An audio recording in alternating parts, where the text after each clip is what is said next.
Nah, di situ ada pengalaman dari para ulama setelah zaman Rasul. Di antaranya siapa? Ibnu Hajar Al-Asqalani. Siapa yang tidak kenal Ibnu Hajar Al-Asqalani? Ya, ulama besar mazhab Syafi'i yang mensyarahi kitab Sahih Bukhari dalam kitabnya Fathul Bari. Nah, Ibnu Hajar ini menarik faedah, menarik mutiara dari kisahnya ya ahli Najron itu yang saya sampaikan di awal. Ya, apa kata Ibnu Hajar itu? Kata Ibnu Hajar itu masalah mubahalah ini ya. Wa mimma urifa bitajribati anna man bahala wa kana mubtalan la tamdi alaihi sanatun min yaumil mubahalah. Nah, ini masalah apa? Masalah yang sangat kritis, masalah dampak mubahalah itu apa? Hasil tajribah, eksperimen, pengalaman di lapangan. Loh, Ibnu Hajar aja beliau itu sebagai peneliti sosial kok. Beliau itu ulama hadis, Amirul Mukminin fil hadis. Tetapi dalam masalah mubahalah, beliau tidak mengesampingkan fenomena-fenomena sosial di sekitarnya. Beliau seorang peneliti, seorang pengamat luar biasa Ibnu Hajar itu. Berdasarkan hasil eksperimen, kita juga bisa melakukan eksperimen.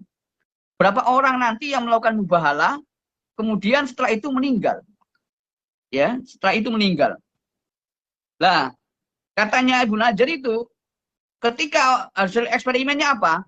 Orang yang berani mubahalah, kemudian mubahalahnya itu terbukti batil, ya, artinya dia di pihak yang dusta atau di pihak yang zalim, la tamdi alaihi sunatun min yaumil mubahalah.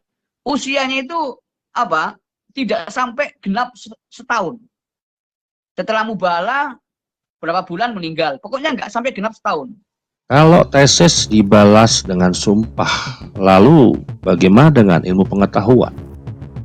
Kalau riset ilmiah dijawab dengan doa ataupun laknat, apakah itu tanda iman atau tanda kehabisan argumen? Hari ini kita bahas fenomena unik ketika mubahalah menggantikan sains dalam polemik nasab. Bukan cuma perdebatan keyakinan, tapi pertarungan cara berpikir antara yang mau membuktikan dan yang cukup hanya dengan bersumpah saja.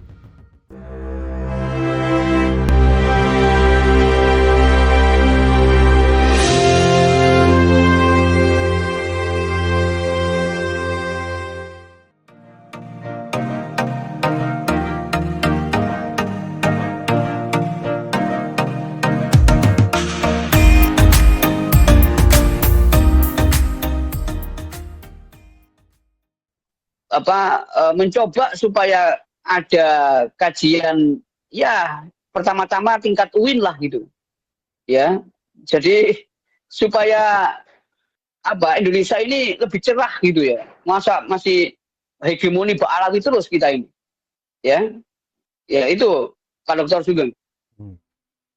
Terima kasih Pak Dr. Ribut. Ini saya tadi malah ngomong apa ya ke lupa, Mas Charlie aja lah. Ya lupa mau ngomong apa tadi, malah udah terkesima. Monggo Pak Charlie. Oke, ya. Nah, karena saya tadi udah iseng-iseng lah menyampaikan, sepertinya menarik kalau mubahalah ini dijadikan sebuah riset lah ya. Dan alhamdulillah Dr. Ribut juga menyambut dengan baik gitu kan. Nah, pertanyaan kunci ini kan bisa nggak sih diteliti ketika kita bicara konteksnya adalah mubahalah gitu kan. Nah, secara prinsip fenomena sosial mubahalah ini bisa diteliti secara ilmiah, tetapi bukan substansi spiritualnya, tapi yang diteliti adalah aspek sosial, psikologis, dan komunikatifnya. Artinya apa? Yang diteliti itu bukan apakah mubahalah itu benar atau berhasil, karena kan ini di luar kuasa kita sebagai manusia gitu ya. Tapi mengapa orang memilih mubahalah?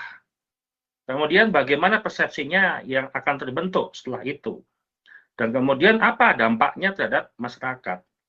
Nah, ini sedikit saya akan menyampaikan bagaimana pendekatan penelitian yang memungkinkan bisa dilakukan dari berbagai macam aspek. Yang pertama, melalui pendekatan sosiologis ya. Bagaimana kita tujuannya memahami mengapa komunitas tertentu memilih jalur mubahalah, misalkan. dibanding dengan debat akademik. Ya, artinya bagaimana Mbak Alawi ini bisa membantah tesis Cek Imat melalui kajian-kajian literasi keilmuan, misalkan di perguruan tinggi. Nah, metodenya observasi partisipatif yang dilakukan di komunitas Mbak Alawi dan kelompok Kitab Nasab yang melakukan mubahalah gitu loh. Jadi memang syaratnya ya berbanyak mubahalah lah gitu dari klan Mbak Alawi gitu supaya kita bisa mendapatkan sampel Pak Dokter gitu kan. Nah, kemudian ada lagi analisis daripada postingan-postingan di media sosial. Itu kan pasti rame tuh. Karena bukan TV-TV nasional yang meliput, itu pasti kan YouTuber-YouTuber, kemudian kanal-kanal TikTok, YouTube dan segala macamnya yang akan meliput tentang mubahalah. Kemudian ya sedikitlah wawancara, sampel-sampel mendalam tentang pendukung mubahalah. Nah, dari satu hal aspek ini, fokus temuannya apa? Yang pertama, pola keyakinan, kemudian motif sosial seperti apa, kemudian efek simbolik terhadap status dan legitimasi Nasab Mbak Alawi, kemudian penggunaan mubahalah sebagai alat komunikasi yang religius untuk menjaga kehormatan kelompok. Dan kemudian ada lagi sebagai pendekatan psikologi agama, ya bagaimana kita mengkaji dinamika batin lah dan reaksi. Ini kan Mbak Alawi kan pakainya pakai rasa, bukan pakai logika, jadi emosional gitu kan, dalam menghadapi ancaman terhadap identitas nasab. Nah, bagaimana kita menelitinya gitu kan, survei, persepsi publik, misalkan 500 ataupun 1000 responden Muslim Indonesia dari berbagai macam latar belakang gitu kan. Kemudian analisis korelasi antara tingkat religiusitas kepercayaan pada otoritas habaib dan seterusnya. Nah, ini kan berpotensi dapat bisa menghasilkan hasil riset, menemukan bahwa mubahalah ini cenderung muncul pada individu atau kelompok dengan tingkat religiusitas yang tinggi. Namun literasi ilmiah inilah yang sangat minim, bahkan rendah lah ataupun tidak berbasis ilmiah. Dan kemudian mubahalah ini bisa membentuk tekanan dari publik untuk membahas terkait polemik nasab ini secara ilmiah, baik DNA, sejarah dan seterusnya. Jadi kesimpulannya bahwasanya sangat memungkinkan Pak Dokter kalau misalkan memang riset ini bisa dilakukan supaya kita bisa melihat bagaimana sih dampak sosial, keagamaan, kemudian budaya, religiusnya seperti apa gitu kan. Karena kan perlu ada persepsi bagaimana sebenarnya persepsi publik ini terhadap mubahalah. Itu kan di luar konteks berhasil ataupun tidaknya, itu kan di luar kehendak kita sebagai manusia, tapi secara akademik itu sangat memungkinkan Pak Dokter. Jadi ya mudah-mudahan nanti ke depan lah kalau mau dilakukan ya itu dari syaratnya. Perbanyak dulu sampelnya gitu loh. Jadi kita sebagai peneliti semangat sekali untuk bisa menelitinya. Itu Pak Dokter, mau disambut lagi. Dalam beberapa tahun terakhir, polemik nasab yang semakin panas, isu nasab yang kita pahami sekarang ini berubah menjadi isu laten. Tapi yang menarik bukan soal garis keturunannya, melainkan cara sebagian orang menjawab titik ilmiah yang disampaikan dari tesis Imat. Bukan dengan data, tapi dengan bermubahalah.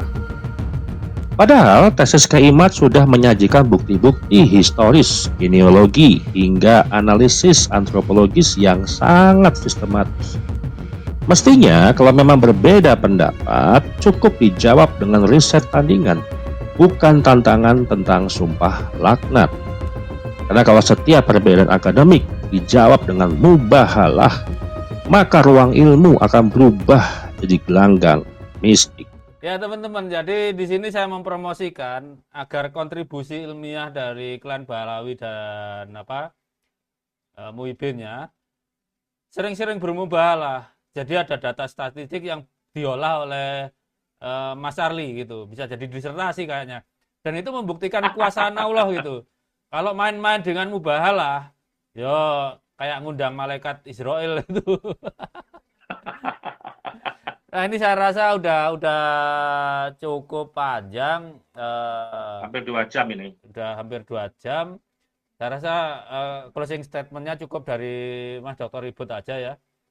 Ya, siap. Jadi teman-teman itu saya menyarankan pilihannya cuma dua. Kalau mau selesai, ayo kita seminar ilmiah di UI, di UGM, di ITB. Oh, saya sendiri sama Kiai Mat yang ngadepin, masih sanggup. Kemudian kalau nggak mau mubahalah sering-sering, nggak apa-apa. Nanti datanya akan direkap oleh Mas Charlie Jailani. Itu malah membuktikan Allah itu maha besar, Allah itu maha kuasa gitu. Yakin. Kasus Kiai Mat tidak bicara dengan emosi, tapi dengan data. Ia menelusuri jalur nasab Ba'alawi dan manuskrip Hadramaut, politik penyebaran keturunan, hingga analisis linguistik dan antropologi DNA sebagai ilmu modern. Namun apa yang terjadi? Sebagian pendukung Ba'alawi justru mengajukan mubahalah sebagai bentuk pembelaan diri. Artinya, sains yang bersandar pada bukti dijawab dengan ritual yang bersandar pada iman. Ini bukan masalah agama melawan sains, tapi cara berpikir. Bagaimana sebagian umat belum bisa membedakan antara membuktikan dan meyakini. Ketika ritual menggantikan sebuah argumentasi. Bayangkan teman-teman, kalau semua perdebatan ilmiah dijawab dengan sumpah, maka ahli sejarah bersumpah, ahli biologi bersumpah, ahli hukum bersumpah. Kemudian dunia akademik akan sunyi, tapi kuburan jadi ramai.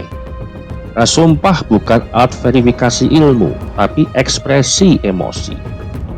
Maka kalau teks dijawab dengan mubahalah, itu bukan lagi dialog ilmiah.